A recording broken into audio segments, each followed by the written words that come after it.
Welcome to Shipra শখের দুনিয়া।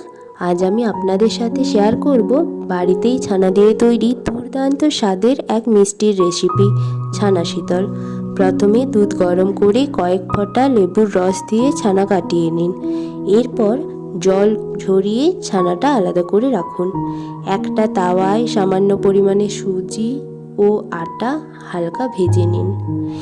এবার এই ভাজা মিশ্রণটির সাথে চিনি ও ঘি মিশিয়ে খুব ভালো করে মেখে একটা সফট ডো বানিয়ে নিন।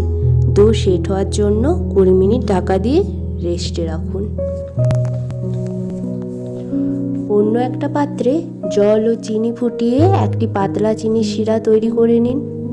এবার 20 মিনিট পর ডো থেকে ছোট ছোট অংশ নিয়ে হাতের সাহায্যে সুন্দর মিষ্টি শেপ দিন। কড়াইতে তেল গরম করে একদম কম আঁচে লালচে করে ভেজে নিন। মিষ্টির রঙটা যখন এরকম লালচে হয়ে আসবে, তেল থেকে ছেঁকে সরাসরি গরম চিনির রসের মধ্যে দিয়ে দিন। কিছুক্ষণ রস শোক করার পরেই তৈরি হয়ে যাবে আমাদের নরম তুলতুলে ছানা শীতল।